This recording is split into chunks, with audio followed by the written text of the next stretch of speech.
일단 대표적으로 제가 외래 그리고 입원하신 환자분들 중에서 워낙 많은 다양한 질환들이 있지만 많이 만나는 빈도의 질환들을 주로 말씀을 드려야 될 것 같아요.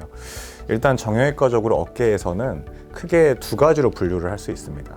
외상이냐 질병이냐로 일단 나눌 수가 있겠는데, 외상은 당연히 말 그대로 외부의 충격으로 인해서 이제 발생이 되는 거죠. 간단하게는 타박상이나 염좌가 있을 것이고, 수술이나 더 적극적인 처치가 필요한 걸로는 인대 파열, 골절 같은 질환이 있을 겁니다. 그런 경우에는 이제 해부학적 구조물에 손상이 있는 거니까 그거를 맞추는 치료가 우선이 될 것 같고, 그렇다 그러면 이제 제가 외래에서 뵙는 환자분들에서 어떤 질환으로 가장 많이 오시느냐의 그 질병군에 해당되는 어깨 질환을 말씀을 드려야 될 텐데, 가장 먼저 이제 많이 뵐 수 있는 분들은 이제 오십견 환자분들이십니다. 그리고 이제 두 번째로는 석회성 건염이라는 질환이 있을 수가 있고, 마지막으로는 이제 환자분들도 많이 공부해 오시고 궁금해하시는 이제 회전근개 질환이 있을 겁니다. 크게 대표적으로 세 가지를 나눌 수가 있을 거라고 볼 수 있겠습니다. 환자분들을 검사를 할 때 사실 가장 우선되는 거는 이제 제가 의사가 직접 하는 신체 검진이 되겠습니다. 사실 그런 추가적인 엑스레이라든지 MRI 검사를 하지 않아도 신체 검진만으로도 상당한 부분의 정보를 얻을 수가 있고요. 신체 검진 이외에 추가적으로 저희가 진행하는 것에선 기본적으로 엑스레이 검사가 있겠습니다. 엑스레이 검사로 이제 확인할 수 있는 질환은 대표적으로 석회성 건염이 있을 수가 있을 것이고, 거기서 이제 해당이 안 되는 회전근개나 인대, 힘줄 또는 오십견이라든지 그런 걸 진단하는 데 있어서 MRI라든지 초음파를 사용할 수가 있을 겁니다. 근데 저희는 어찌됐건 규모가 있는 종합병원이다 보니까 초음파 같은 경우에는 MRI가 없는 경우에 많이 시행을 해서 확인을 하는 검사 툴이 될 것이고요. 물론 이제 시행하는 술자에 따라서 그 정확성이 좀 차이가 날 수 있습니다. 하지만 MRI 검사를 시행하게 됐을 때는 어깨 질환에 거의 100% 가까운 진단을 내릴 수 있다고 볼 수 있겠습니다.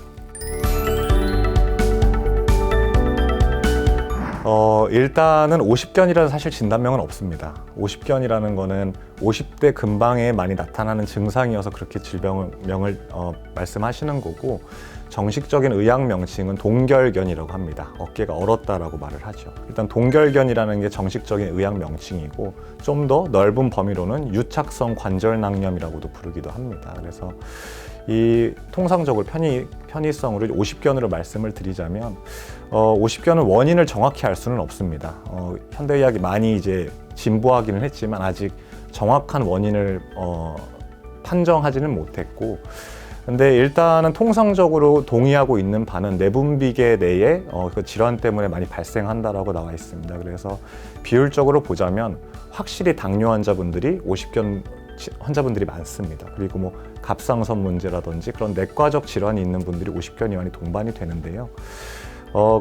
그런 경우에 이제 먼저는 그 오십견 자체에 대해서 치료를 하기보다는 저희는 동반 질환인 내과 질환, 당뇨, 갑상선 질환을 같이 치료를 잘 하시는 게 중요하다라고 말씀을 드리고 있고, 그거 이외에도 외상에 의해서도 오십견 증상이 나타나는 경우도 있습니다. 근데 일단은 50대 근방에서 많이 나타나기는 하지만 40대도 올 수 있고 60대도 올 수 있고 70대도 올 수 있는 게 오십견이긴 합니다. 굉장히 어려운 질문을 주셨는데, 제가 이제 치료를 해야 된다라고 결정짓는 요인 중에 하나가 야간통입니다. 이거는 오십견뿐만 아니고 석회성 힘줄염도 야간통으로 고생하시는 분들이 많습니다. 자다가 깨시고 잠도 제대로 못 주무시고 이런 분들이 많은데, 그거에 대한 원인은 사실 알려진 게 없습니다. 이게 호르몬의 영향인지 어떤 거의 원인인지 모르겠지만 유독 밤 되면은 통증을 더 심하게 호소하시는 분들이 있습니다. 근데 분명한 거는 오십견은 관절낭이 위축돼서 수축돼서 관절에 여유가 없기 때문에 그 통증이 발생하는 질환이기에 관절낭 자체의 부피를 늘려주는 치료를 한다면은 야간통도 확실하게 감소하는 걸 볼 수가 있습니다. 그래서 야간통이 왜 생기는지에 대한 궁금증도 분명 있을 수 있겠지만, 이 야간통까지 동반된 오십견은 내가 분명 병원 가서 치료를 받아야겠다라는 생각을 가지시는 게 좀 더 중요한 부분일 수 있겠습니다.